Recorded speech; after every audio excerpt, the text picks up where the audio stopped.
అన్న ప్రభువును రక్షకుడైన యేసుక్రీస్తు వారి పరిశుద్ధ నామంలో కూడి వచ్చిన నా ప్రియులందరికీ నా హృదయపూర్వక వందనాలు తెలియజేస్తానని మీకు ఆహ్వానం పలుకుతున్నాను. ఈరోజు ఒక మనస్సాక్షి గురించి కొన్ని మాటలు మనం ధ్యానించుకుందాం. మంచి మనస్సాక్షి కావాలండి.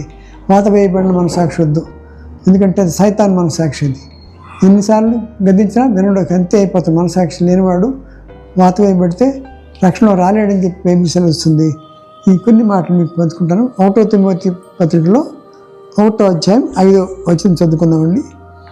ఉపదేశ సారం ఏమనగా, ఉపదేశం యొక్క మొత్తం బైబిల్ సారాంశం అంట. ఉపదేశ సారం ఏదనగా, పవిత్ర హృదయం నుండి, ఎలాంటి హృదయం అది?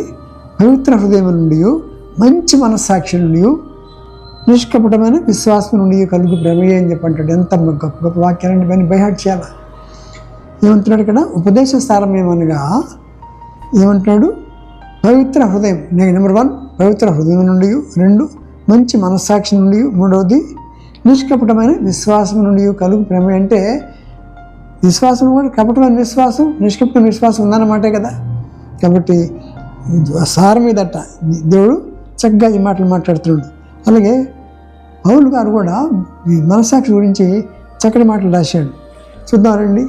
ఒక మాట 23వ అధ్యాయం అపోస్తలుల కార్యాల గ్రంథంకి వెళ్తే అక్కడ రాస్తున్నాడట. పౌలు మహాసభ వారిని తేరు చూచి, సహోదరులారా, నేను నేటి వరకు కేవలము మంచి మనస్సాక్షి కలవడనై దేవుని ఎదుట నడుచుకుంటున్నానని మీకు చెప్పాను అంటున్నాడు. చదువుతాను చూడండి. పౌలు 23:1 అపోస్తలుల కార్యాల గ్రంథం.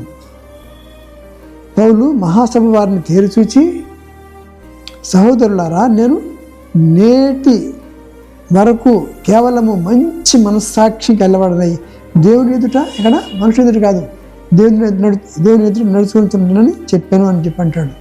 ఇంకో మాట చూస్తే 24వ అధ్యాయం 16వ వచనం కూడా చూసుకుందామండి. ఇక్కడ ఏమంటాడంటే, ఈ విధమున నేను దేవుని ఎడలను మనుషుల ఎడలను ఎల్లప్పుడూ అట్ట, మామూలు కాదు, ఎల్లప్పుడూ కూడా నా మనస్సాక్షి నిర్దోషమైనదిగా ఉండినట్లు అభ్యాసం చేసుకుంటున్నాను. ఎంత మంచి మాట అండి. ఇది అందరూ ప్రాక్టీస్ చేయాలి. ప్రాక్టీస్ చేస్తున్నాను అంటే మనస్సాక్షి మంచిగా ఉంచుకోవడం కాదు. ఇక్కడ 24:16 చక్కటి మాట అండి. ఈ విధమున నేను దేవుని ఎడలను మనుషుల ఎడలను ఎల్లప్పుడూ, అంటే 1 రోజు 2 రోజులు కాదు, రౌండ్ ది క్లాక్, ఎల్లప్పుడూ నా మనస్సాక్షి నిర్దోషమైనదిగా ఉండినట్లు అభ్యాసం చేసుకుంటున్నాను. కాబట్టి ఈ రకంగా మనం మనస్సాక్షి శుద్ధి కలిగేటట్టు చూసుకోవాలి. ఇంకా ఆఖరిగా మరి హెబ్రీ పత్రికకి వెళ్ళి మరి 2 మాట చూపిస్తాను మీకు. అది కూడా చక్కటి మాటలు ఇవన్నీ మనం నేర్చుకోవాలి. బై హార్ట్ చేస్తే ఇంకా మంచిదండి. 9వ అధ్యాయంకి వస్తున్నాను, చూద్దారండి. 9వ అధ్యాయం 14వ వచనం మాట్లాడుతుంది. ఏమంటున్నాడంటే, నిత్యుడుగు ఆత్మ ద్వారా, ఏ ఆత్మ అండి?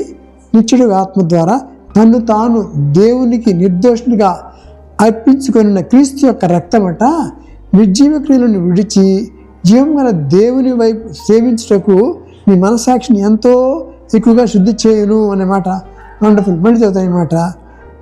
హెబ్రీ పత్రిక 9వ అధ్యాయం 14వ వచనం ఇలా మాట్లాడుతుంది. నిత్యుడుగు ఆత్మ ద్వారా తను తాను దేవునికి నిర్దోషునిగా అర్పించుకొనిన క్రీస్తు యొక్క రక్తమట నిర్జీవ క్రియలను విడిచి జీవం గల దేవుని సేవించుటకు మీ మనస్సాక్షిని ఎంతో ఎక్కువగా శుద్ధి చేయనని మాట మనం నేర్చుకున్నాం. కాబట్టి మనస్సాక్షిని శుద్ధిగా ఉంచుకోవాలి, ప్రాక్టీస్ చేయాలా, దేవుని ఎదుట పవిత్రంగా ఉంచుకోవాలి మనస్సాక్షిని. అట్టి కృప ప్రభు మన దయచేయను గాక. Thank you very much. God bless you. చిన్న ప్రార్థన. ప్రేమ కలతండి. పౌలు గారు చెప్పినట్టుగా ప్రభు మరి చక్కగా చెప్పారు. తిమోతికి రాసిన పత్రికలు కూడా మంచి మాట రాసి పెట్టారు అండి. ఈ యొక్క లేఖనాలన్నింటి బట్టి మీకు స్తోత్రాలు తెలుసుకుంటున్నాం.